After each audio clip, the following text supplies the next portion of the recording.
अस्सलाम वालेकुम। खालिद मुस्तफ़ा का सलाम और अदब कबूल कीजिए। मैं अपने प्रोग्राम नाज़र के साथ हाजिर खिदमत हूँ। ताज़ा तरीन ख़बरें और उन पर तबसरे आपकी खिदमत में हाजिर हैं। कल से और परसों से ये बहस चल रही है कि जो उनके केसेस हैं उनको माफ़ी हो सकती है या नहीं हो सकती। एक तो हमारी जो कौम है ना, लकीर की फ़कीर है। वो सोचती कुछ नहीं है। जिसका इख्तियार होता है वही उसको जवाब दे सकता है।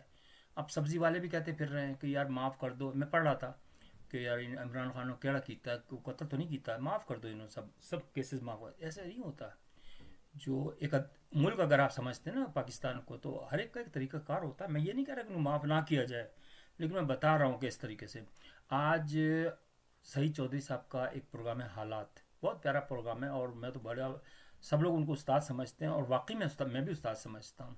और इन ताला जैसे भी हालात सही हुए या मौका मिला पाकिस्तान का, तो मैं ज़रूर उनकी खिदमत में हाज़िरी दूंगा। बहुत प्यारे इंसान है। देखिए उनकी आंखों से साफ लगता है कि वो अपनी प्रोफेशन से बिल्कुल सिंसियर है। तो उन्होंने कुछ थोड़ा सा रोशनी डाली कि कातिल को नहीं माफ़ कर सकते। तो मैं उस पर सारा आज का प्रोग्राम का काफ़ी हिस्सा उन्हीं केसेस पर ही मैं बताऊंगा आपको, जो पाकिस्तान में जिनको माफ़ी मिली है। तो वो इसलिए कि अल्हम्दुलिल्लाह, हालांकि मेरा जो है ना, ये क्वालिटी समझ लें, अल्लाह की बड़ी मेहरबानी उसने दी है कि जो भी खबर मैं अगर एक दफ़ा पढ़ लूँ ना, तो वो जहन से निकलती नहीं है। अब मैं आपको बताता हूँ कहाँ कहाँ माफ़ी हुई है। नंबर एक बात तो ये है कि आप कह रहे हैं कत्ल की माफ़ी नहीं हो सकती, कत्ल की माफ़ी भी हो सकती है। लेकिन सबसे पहले आप गौर से देखें, क्या हर केस सदर के पास जाता है? मर्सी अपील के अंदर मेरा ख्याल जाता है हर एक का। हर केस जो है ना, कोर्ट के जितने भी केसेस हैं ना जिनमें बड़ी पनिशमेंट होती हैं, वो जाते ज़रूर हैं उनके पास। मेरा अपना ज़ाती खाली है, लेकिन अगर किसी को पता हो तो बताइएगा। ये केस हुआ था, एक लड़का आया था 19 साल का। ये 2000 के अंदर तकरीबन तकरीबन, मुझे याद नहीं है ईयर, लेकिन एक लड़का आया था और वो बेचारा इंग्लैंड में छोटा था जब चला गया था लंदन अपने बच्चों के साथ, अपने माँ बाप के साथ। तो उसको बहुत शौक था, जैसे हमें भी शौक होता है कि यार चलो पाकिस्तान देख के आते हैं, चलो कोई नहीं। वो बेचारा अकेला 17 साल का था। वो आया अपने चचाओं के घर में। तो एयरपोर्ट पर जो टैक्सी वाला था ना, तो उसने उसको बदफैली करनी चाहिए। नौजवान लड़का था, वो भी नौजवान लड़का था, ताकतवर था। उसने उसको कत्ल कर दिया उसी के चाकू से। मुकदमा चलता रहा, आखिरकार उसको सज़ा भी हुई मौत की। 14 साल उसने उसमें कैद काटे उसने जेल के अंदर। आखिर के अंदर केस कई दफ़ा वो हुआ, माफ़ी वो क्या करें इसका केस का, अपील में गया, फिर आया, फिर गया अपील में। तो आखिर के अंदर यानी चार्ल्स, उसका भाई बहुत मेहनत की उसने। उसने चार्ल्स तक से वो की कि यार कि हमारे लिए मेहरबानी करें कि इसको रहा करवा दें। चार्ल्स ने भी आगे, उस मुशर्रफ साहब का दौर था, मुशर्रफ साहब को भी कहा। उन्होंने कहा भाई जब मेरे पास केस आएगा जब भी मैं देखूंगा। केस उनके पास आ गया। अच्छा, इस दौरान जो था ना, माफ़ी का भी होता है ना कि अगर कोई पैसे लेना चाहे उनके लवाकिन, तो वो भी माफ़ हो जाते हैं। उनके जो भाई थे ना, उन्होंने पैसे लेने से भी इनकार कर दिया। ये बड़ी बात है, वैसे कैरेक्टर वाली बात है, मैं उससे कतई नज़र। हालांकि करोड़ों रुपए दे रहे थे और नेशनलिटी भी दे रहे थे लंदन की, लेकिन नहीं ली उन्होंने। वो भी गरीबी लोग थे। लेकिन फिर जैसे मुशर्रफ साहब के पास केस गया, मुशर्रफ साहब ने माफ़ किया। और फ़ौरन एम्बेसी की गाड़ी तैयार थी यूके की, वो फ़ौरन पहुंची जेल के अंदर, जेल से उसको टेक ओवर किया और सिफारत खाने पहुंचा दिया। वंस के अगर सिफारत खाने में पहुंच जाए ना, पनाह ले ले, फिर दुनिया की कोई ताकत उसको नहीं वो कर सकती, पकड़ सकती। फिर स्पेशल जहाज़ के अंदर उन्होंने लंदन भेज दिया। अब जब वो बताते हैं कि जब वो वहाँ पहुंचा, तो जो छोटा भाई था ना, वो जो बड़ा भाई था ना, तो वो तो छोटा लग रहा था, और ये जो छोटा था ये बड़ा लग रहा था। इतनी उसने तकलीफें उठाई थी और उसने कसम खाई कि मैं वापस पाकिस्तान नहीं आऊँगा। लेकिन कहने का मकसद ये है कि इस कसम का भी केस हुआ है, अगर आप ये कहें। और दूसरा, उनके जो वो थे, अभी मुझे नाम अभी सुना भी था मैंने, लेकिन अभी जहन से निकल गया। पीपल्स पार्टी के भी एक थे जिनके खिलाफ सदर साहब ने, यानी उस वक्त ये थे जरदारी साहब, उन्होंने केस माफ़ किया था और करप्शन का केस था। ये भी था, केस हुआ है, बिल्कुल माफ़ किया है। यानी सदर साहब के पास पहुंचा है तो उन्होंने माफ़ कर दिया। तो ये कहना कि यार उसके थ्रू जाएगा, प्राइम मिनिस्टर के थ्रू, वो तो जाते ही सब एक चैनल के थ्रू जाते हैं ना। एक चैनल है, आप ये नहीं कह सकते कि प्राइम मिनिस्टर के थ्रू जाएंगे। चैनल के थ्रू जाते हैं जो प्रिस्क्राइब्ड किया हुआ है आइन के अंदर, कि भाई ये जितने भी केसेस हैं कोर्ट के, या कैपिटल पनिशमेंट या ऑर्डरी पनिशमेंट, जाति सदर के पास है, फिर उनमें फैसले होते हैं वो। तो ये कहना कि यार सदर के उसके पास जाएगा, प्राइम मिनिस्टर के पास, जब भी माफ़ हो सकता है, नहीं, हर किस्म का केस माफ़ हो सकता है। ये बात बिल्कुल सही है। नवाज शरीफ साहब की पूरी फैमिली को माफ़ करवाया था। लेकिन बात ये कि इनकी बद से बदनाम बुरा इमरान खान साहब की ये ज़रा थोड़ा कमी है, मैंने महसूस किया कि वो अपनी बातों को खुद उछालते हैं। अब रऊफ़ हसन साहब को ज़रूरत क्या थी कि इतनी बातें करने आम करने के लिए कि सदस्य उन्होंने इनकार कर दिया कि भाई नहीं माफ़, मैं नहीं, मुझे माफ़ नहीं करना। भाई कौन माफ़ कर रहा है, सवाल ये है। तो इस किस्म की बातें नहीं करनी चाहिए। और दूसरी बात, इससे कोई फ़र्क नहीं पड़ता। अगर आप नहीं कहते ना कि मुझे माफ़ी नहीं चाहिए तो कोई बात नहीं, आप पड़े रहें जेल के अंदर। भुट्टो साहब इन्हें अपनी ज़िंदगी गंवा दी। वो और बात है कि मैं, मेरे दिल में उनके लिए बड़ी इज्जत है कि असूलों की बात तो, लेकिन ज़िंदगी तो चली गई ना, ज़िंदगी दोबारा नहीं मिल सकती। आप फाइट कर सकते हैं। सबसे पहले कि एक दोस्त ने पूछा था इस पर इमरान खान के कि ज़िंदगी बेहतर है या फिर किस तरीके से हम करें इसको। मैंने कहा देखो, ज़िंदगी होगी तो आप सब कर सकते हैं ना काम। अगर ज़िंदगी नहीं होगी, कज़ाफ़ी से इतना कहा, एक था साउथ अमेरिका में उसका दोस्त सदर था, उसने कहा आ जाओ, नहीं आया, गया, कहने का मतलब मर गया ना, ठीक है, अच्छा नाम, कौन नाम याद रखता है, मुझे बताए ना। तो अगर वो जिंदा होता तो वापस आ जाता। तो इसलिए मैं ये कहता हूँ कि अपने मुंह से ना कहें आप कि मैं माफ़ी चाहता हूँ या नहीं चाहता, आप बोलें ही मत। भुट्टो साहब के केस के अंदर भी भुट्टो साहब को एक अपील का हक था, उसको माफ़ी के लिए होता है आखिर के अंदर कि भाई माफ़, सदर के पास जाता है। वो जवाहर साहब थे उस वक्त, उनको भी मैं साहब नहीं कहना चाहता उनके। तो फिर इन लोगों ने जो खबरें मैंने उसे पढ़ी थी अखबार के अंदर, तो उनकी बीवी ने लिखा था, नुसरत भुट्टो साहबा ने एक अपील की थी। उन्होंने कहा भाई मैं तो नहीं लिखूंगा, मैं तो, मेरी तो सारी ख़त्म हो जाएगा, कैरियर ख़त्म हो जाएगा, ये बात तो सही है उनकी। लेकिन उनकी बीवी ने लिखा था और उसको फिर उन्होंने माफ़ नहीं किया था। बदकिस्मती होती है वैसे लेकिन एक बात है कि अल्लाह की तरफ से भी बहुत सी चीज़ें होती हैं। उनका नाम देखो हमेशा के लिए ज़िंदा हो गया, इंसान को मरना तो एक दिन है। लेकिन मेरा कहने का मकसद ये है कि जो इमरान खान को जो है ना, मुझे अब महसूस ये हो रहा है, मैं उनकी हिमायत नहीं करना चाह रहा, लेकिन इस तरीके से जो है ना वो गलत कर रहे हैं जो कुछ कर रहे हैं लोग। जो गवर्नमेंट है जिसके पास पावर्स हैं, वो, मैं किसी की वो नहीं, शिकायत नहीं करना चाह रहा कि भाई ये बताऊँ कि जिसने किया या उसने किया, लेकिन सिर्फ मैं लोगों को रोशनास करा रहा हूँ कि एक्चुअली होता क्या है, तरीका कार क्या होता है। अब रहा सीटों का, जो स्पेशल सीटें, इनका मैं आपको बता दूं कि क्या, ये भी लोगों की समझ में नहीं आ रही कि सुन्नी तौहीद वालों ने कहते कहा है या वो कह रहे हैं कि हमें सीटें दो। बिल्कुल वो कह सकते हैं कि सीटें दो, लेकिन बात है जो रजिस्टर्ड जमातें, जो देखिए ऐसा तो सभी शामिल उल्टी सीधी काम कर रहे हैं कि एक एक रजिस्टर करवा लें और उसके बाद किसी के साथ इत्तेहाद कर लें, और उसके बदले में अब मिसाल के तौर 25 सीटें हैं अब पीटीआई की, मिसाल के तौर पर वुमेंस की अलग होती हैं ना, तो उसमें 5 वो भी मांगेंगे। अभी मैंने कल ही पढ़ रहा था उसका, हामिद हामिद साहब हैं जो, इनके चेहरे में देख जानता हूँ, जो अल्लाह का नाम लेते हैं लेकिन अमेरिका से एड लेते हैं, इनका कोई कैरेक्टर नहीं है। उन्होंने कहा मेरी बीवी भी तो उम्मीदवार है सीट की, मेरी बहन, बेटी या बहन भी तो उम्मीदवार है, तो उन्होंने अपनी वो लगा खांचा फिट किया हुआ है। तो 2-3 तो 100% वो ले जाएंगे सीटें, उनका ये मकसद होता है और कोई भी मकसद नहीं होता। मेरा सिर्फ ये कहने का मकसद है कि इमरान खान साहब को वक्त पे क्यों नहीं ख्याल आता है। सबसे बेहतरीन स्ट्रेटजी ये होती है कि शेडो कंपनी बनानी पड़ती है, 2 शेडो कंपनीज, एक नहीं 2, एज ए बैकअप प्लान के अंदर। मसलन मिसाल के तौर पर आपकी कंपनी, आपकी जो ये है पार्टी पे बैन हो जाए तो आप दूसरी पार्टी इस्तेमाल कर लें, दूसरी पार्टी पे हो जाए तीसरी पार्टी इस्तेमाल कर लें, दूसरे नामों से होता है वो। तो अब जो आप दर दर भीख मांग रहे हैं, अल्लाह माफ़ करे, भीख की तरह आप मांग रहे हैं, तो उसे कोई भी नहीं मानेगा। और फिर ब्लैकमेलिंग शुरू हो जाती है। इस तरह सीटें इस तरह मिलती हैं कि जितने वोट लिए ना, मिसाल के तौर पर पीटीआई ने 34% ली है, तो उसी हिसाब से परसेंटेज के हिसाब से सीटें निकालते हैं कि इतनी सीटें, इनके टोटल असेंबली की सीटें इतनी हैं, तो परसेंटेज वोट इतने लिए, तो इसको परसेंटेज जितनी फिक्स होती हैं 5% या 2%, वो लेडीज़ की हो जाती है। तो अब यह है कि देखें क्या होता है। जो इमरान खान साहब का सीटें मिलती हैं या नहीं मिलती, इसलिए कि मुझे जो लग रहा है ना कि वो सीटें नहीं मिलेंगी, मेरा अपना ज़ाती ख्याल है वो। इसके लिए मैं वजह बताऊँ आपको, क्योंकि ये आज़ाद उम्मीदवार है, नंबर एक बात ये, किसी पार्टी के नहीं है। तो अगर ये पार्टी के होते ना और मर्जर हो जाता, यानी मिसाल के तौर पीटीआई का मर्जर हो जाता, ये सुन्नी इत्तेहाद जो है, जो भी तहरीक है, उसके साथ मर्जर हो जाता ना, तो फिर वो कह सकते थे कि भाई हमारे अपने इंटरनल कॉन्ट्रैक्ट के तहत हुआ है, तो हमें हमें सीटें दे दिया, हम खुद बांट लेंगे।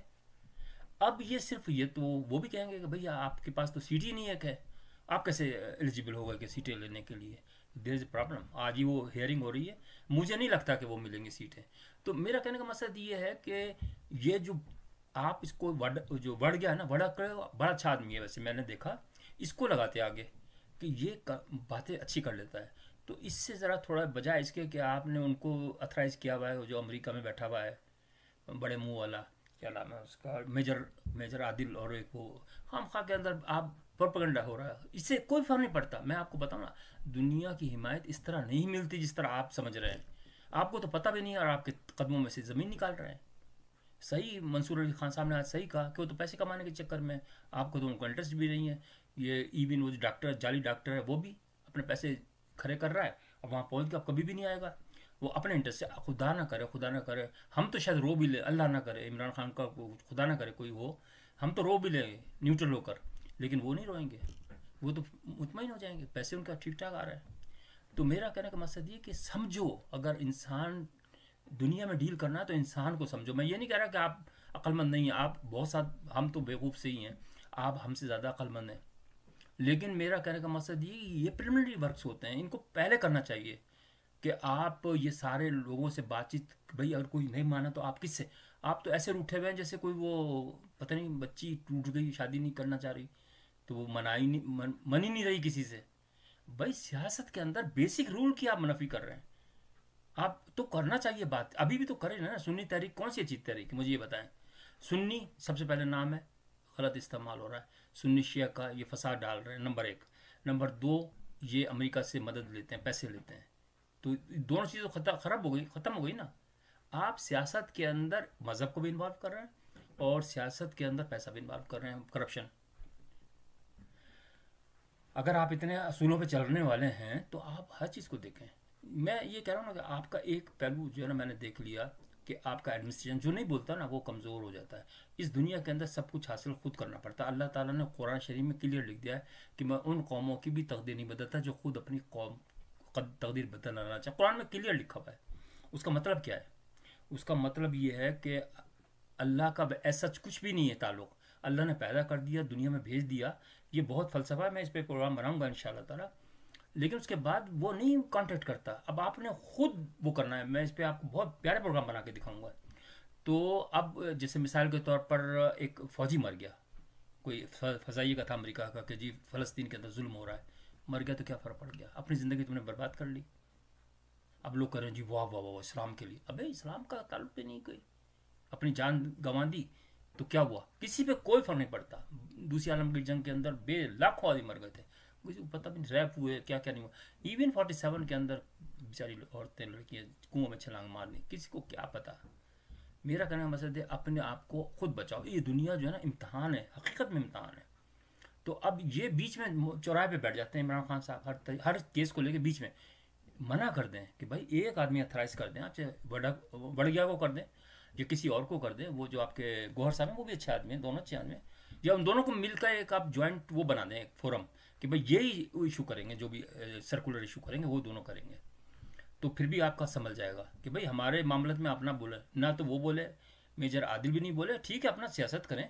और दूसरी बात, मैं तो फिर भी ये कहता हूँ कि बिल्कुल आप बनाएं, क्यों नहीं प्रोग्राम बनाएं, लेकिन पाकिस्तानी सियासत ना बनाएं, बल्कि उसकी बनाएं आप, क्या होता है फ़लस्तीन की, उनके लिए पैसे जमा करें। उनके पैसे बहुत प्रॉब्लम हो रहा है, पैसे उन बच्चों को। तो मैं ये कहता कि एक तरीका होना चाहिए, सही तरीका, मतलब हमारी पाकिस्तानी सियासत को बीच मैदान में लाके और बिल्कुल इस तरह कर रहे हो। और दूसरा, मैं थोड़ा सा मायूस सा हो गया हूँ कि पाकिस्तान के हालात मेरा ख्याल है सुधर नहीं सकते। अब जो इम्पोर्टेंट टॉपिक है ना, थोड़ा टाइम बच गया है, वो मैं भूल गया था। उन्होंने धमकी दी है जनाब अली बिलावल साहब ने कि सदर साहब के खिलाफ 2 केस तैयार है। सदर साहब वो होते कौन है बिलावल साहब, क्या अथराइज हैं वो इस बात करने के लिए? उनके पास तो अभी कोई चार्ज भी नहीं मिला, उनको कोई किसी चीज़ नहीं मिली। सदर साहब को खुद जवाब देना पड़ेगा कि भाई आप होते कौन है। सबसे पहले तो वो पूछे, ये बात होती ताकत की बात होती है। असल में जो आदमी नहीं बोलता ना, फिर उसके ऐसे ही मजाक उड़ाता है, ये बिल्कुल हकीकत है। भाई उनको कहना चाहिए कि भाई मेरी अथॉरिटी है, तुम कौन होते बोलने वाले, इसके खिलाफ तो केस होना चाहिए ठीक ठाक। अभी ये आलम है इनका। और हालांकि मुझे जो मरीम नवाज का जो हाथ झटकने वाली बात भी फैल रही है कि जनाब झटक दिया, हालांकि कोई ऐसी बात नहीं थी, वो ग्रीस वाला थे का हाथ, तो उसने ऐसे कह देते हैं जब पीछे हट जाओ, कोई खुदा ना करे बात नहीं। लेकिन मैं ये कहता हूँ कि इन दोनों बच्चे हैं, ये सब लोग उस हिसाब से जो खापट लोग हैं उनके हिसाब तो बच्चे ही ना दोनों, इनके स्टार्ट के अंदर ये रवैया है तो आगे चल के क्या होगा, मुल्क को इस तरह लूटेंगे, यकीन माने, मुझे पक्का यकीन है कि चीखें निकल जाएंगी लोगों की। आप ये मजाक ना समझें। स्टार्ट में होता पता चल जाता है कि भाई कौन, जिसको आवाम का दुख होगा ना, वो दूसरे ही लोग होते हैं। तो अब रहा सदर साहब का जो वो बुलाने का जो इजलास है, वो होली सोली उन पर कोई मुकदमा नहीं बन सकता, इसलिए कि उनकी अथॉरिटी है। भाई सदर को जो आप इतना लाखों रुपए दे रहे हैं, अथॉरिटी दे रहे हैं, तो वो किस लिए दे रहे हैं? उसकी मर्जी है भाई, नहीं बुलाता मैं, जब तक पूरा को हाउस पूरा नहीं हो जाता मैं नहीं बुलाता। ठीक है, रूल आप कहते हैं आइन के अंदर लिखा, आइन में तो ये भी नहीं लिखा कि 90 दिन में अगर नहीं इलेक्शन होगा तो फिर क्या होगा। बहुत सारी चीज़ें आइन खामोश है, आपको इंटरप्रेट करना पड़ता है। तो ये चीज़ें जो है ना, ये तो दबने वाली बात होती है ना कि अच्छा फिर क्या, 90 दिन के अंदर इलेक्शन कराने पे क्या हुआ, किसी ने कराए कि बहुत आर्टिकल 6 लगेगा, आर्टिकल किस पे लगा, सिर्फ लगा तो मुशर्रफ पे लग गया, वो मरने के बाद डर के मारे, उस पर भी नहीं लगता। उसको बेचारे को फांसी, यानी मरे हुए आदमी को फांसी दे सकते हैं, ये और मजाक बन गया पूरे दुनिया में कि पाकिस्तान एक वाहिद मुल्क है जहाँ मरे हुए को फांसी दी जाती है। वाह भाई वाह। मसद मैं खुदा ना करे तौहीन नहीं कर रहा, लेकिन अपने जो हुकाम है ना, जिन पर ताकत है, उनके से गुजारिश कर रहा हूँ कि सर थोड़ा सा, सब लोग आपके ही हैं, आप भी हमारे ही हैं, सब मिलके अगर थोड़ा सा एहतियात करें तो पाकिस्तान का नाम अच्छा हो सकता है, रोशन हो सकता है। तो इसको ज़रा थोड़ा सोचें कि इस तरह ना बाजारी बात तरीके से लड़ाइयाँ इस तरह हो रही हैं, एक दूसरे के गिरबान पकड़े जा रहे हैं, आस्तीनें ऊपर हो रही, मछली बाजार भी अच्छा होगा जो जिस तरह पाकिस्तान की सियासत हो रही है। अब ठीक है, देखते हैं परसों है कि वो होगा इजलास या नहीं होगा। वो तो जाहिर है वो खुद ही फैसला करेंगे जिनकी अथॉरिटी है, हम तो नहीं कुछ कह सकते। लेकिन ये है कि डर के मारे कि भाई हाँ नहीं ये हो जाएगा वो हो जाए, भाई रूल के तहत चलो, बस खत्म बात। अगर रूल के अंदर नहीं है तो फिर ठीक है। अच्छा दूसरा, करप्शन का आखिर के अंदर उनके बेटे का करप्शन 700 अरब, अब तो याद आ गया आपको, तो 1 साल पहले याद आना चाहिए था। 700 अरब पाकिस्तानी अवाम का पैसा, अगर मिसाल के तौर पर पाकिस्तान, मुझे नहीं लगता पाकिस्तानी अवाम का पैसा है वो तो अमेरिका के साथ जो उनकी कंपनी है ना, कंपनी बड़ी पैसे देती हैं, उनके साथ मुआहदा हुआ है उनका, तो उसके अंदर सिर्फ इसका इन्फ्लुएंस इस्तेमाल हुआ है, और लेकिन और कुछ बात नहीं। वो इन्फ्लुएंस सारी इस्तेमाल करता है, छोटी छोटी बातें, सिफारिशों पर ट्रांसफ़र और पोस्टिंग होती है। किस कदर करप्शन है, आप जाएं तो सही, गंदगी के पहाड़ निकलेंगे पाकिस्तान में। ये मत सोचें कि सब कुछ ठीक है, लेकिन जो बड़े मैटर्स हैं उनको सेटल करें। सबसे पहले गवर्नमेंट बनाए हैं, और अगर इमरान खान को चाहिए कि भाई छोड़े इसको, जो सज़ा अल्लाह की तरफ से होती है, जो होगी होगी, लेकिन कहने का मकसद ये है कि अगर अपोजिशन में बैठना है बैठो, लेकिन उसमें आप मॉनिटर करें कि भाई कहाँ पैसा जा रहा है। आप बताएं गवर्नमेंट को कि भाई तुम लोग गलत ये काम कर रहे हो, तुम्हारा ये जो अपोजिशन में इतने जो पैसे तनख्वाहें देते हैं, इसीलिए तो देते हैं कि आप उनको गाइड करें, उनको हेल्प करें कि भाई इस तरह ना करो, इस तरह करो। तो जब ही पाकिस्तान सुधर सकेगा। अगर लड़ते रहे ना रूठे सैयां की तरह, तो फिर कभी भी नहीं हो सकता, फिर कभी भी नहीं हो सकता, यकीन मानिए। मगर आज के प्रोग्राम के लिए इतना ही काफ़ी है। बहुत बहुत शुक्रिया, आप लोग पसंद कर रहे हैं, बहुत बहुत मेहरबानी। सब्सक्राइब भी कर दिया करें, तो ज़ाहिर है मैं आपके लिए थोड़े स्पिरिचुअल प्रोग्राम बनाना चाह रहा हूँ। हालांकि मैं नहीं है, लेकिन मैं आपको इतने अच्छे प्रोग्राम बना के दिखाऊंगा कि आपका दिल खुश हो जाएगा। अपना ख्याल रखिएगा, खुदा हाफिज़।